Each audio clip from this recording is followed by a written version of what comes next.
பாக்கியராஜுடைய ஒரு நல்ல குணத்துக்கு இன்னொரு உதாரணம் என்னன்னா,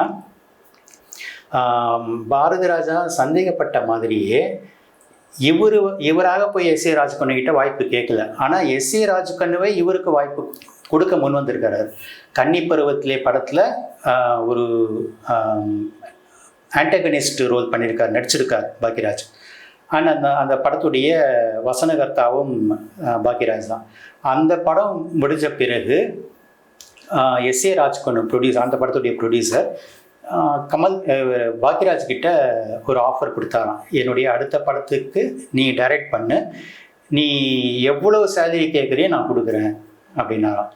அப்போ பாக்கியராஜ் சொன்னாராம், வேணாம் சார், உங்கள் ஆஃபரை நான் ஏற்றுக்கிட்டேன்னா பாரதி ராஜா சார் என்னை சந்தேகப்பட்டது உண்மைன்னு ஆகிடும், நான் குரு துரோகம் பண்ணினவன் ஆகிடும், அதனால் இந்த உங்கள் அழைப்புக்கு நன்றி, ஆனால் என்னால் இதை பண்ண முடியாதுன்னு மறுத்துட்டாராம். இத்தனைக்கும் அவர் அப்போ படம் டைரக்ட் பண்ணலை பாக்கியராஜ், அப்படியுமே அவர் மறுத்துட்டார். அதுக்கு பிறகு தான் சோழில்லா சித்திரங்கள் மூலமாக அவர் டைரக்டர் ஆகிட்டு ஒரு மிகப்பெரிய டைரக்டர் ஆகிட்டார். அந்த காலகட்டத்தில் எஸ் ஏ ராஜ்கண்ணு படங்கள் நஷ்டம் அடைஞ்சி பண கஷ்டத்தில் இருந்தப்போ பாரதி ராஜா கிட்ட போய் எனக்கு ஒரு படம் பண்ணி கொடுயா அப்படின்னு கேட்டிருக்காரு. அப்போ பாரதி ராஜா சொன்னாராம், இன்னைக்கு என்னை விட பெரிய இடத்துல பாக்கியராஜ் இருக்கிறான், அவன் உங்கள் படத்தை டைரக்ட் பண்ணட்டும், அது நல்லா ஓடும் அப்படி சொன்னாராம். அவன் தான் எனக்கு பண்ண மாட்டேன்னு சொல்லிட்டானே ஏற்கனவே அப்படின்னு சொன்னப்போ, நான் வரேன் உங்கள் கூட அப்படின்னு சொல்லிட்டு எஸ் ஏ ராஜ்கண்ணு கூட்டிகிட்டு பாக்கியராஜ் இடத்துக்கு போய்,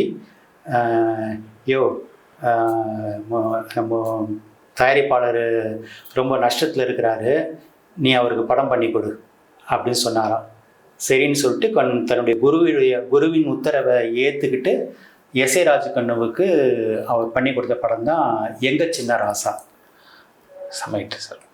சிகப்பு ரோஜாக்கள் படத்தின் போது இந்த மாதிரி ஒரு தவறான புரிதல் பாக்கியராஜ் மேலே இருந்ததுனால தான் வசனம் பாக்கியராஜ்ன்ற கிரெடிட்டை அவர் பாரதி ராஜா கொடுக்காம விட்டுட்டாரு அப்படின்னு கூட சொல்லுவாங்க.